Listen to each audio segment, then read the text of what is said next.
بلوچستان کے شہر پنجگور سے ہمارے گدروشیا پوائنٹ کے نمائندہ فرید عمر کی رپورٹ کے مطابق یوم مزدور کے مناسبت سے اور حق دو تحریک کے مرکزی صدر ہدایت الرحمان کی رہائی کے لیے جماعت اسلامی کے مرکزی کال پر پنجگور میں بھی احتجاجی مظاہرہ کیا گیا۔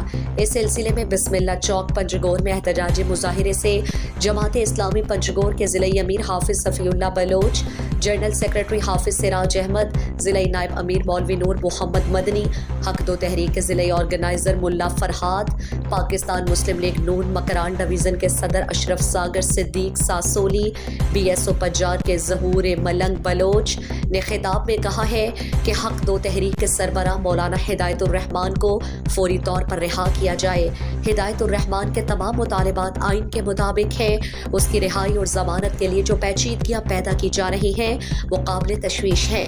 انہوں نے کہا کہ آج یوم مزدور ہے۔ اس دن ظلم اور جبر کے خلاف آواز اٹھانے پر مزدوروں نے جانوں کی قربانیاں دی ہیں۔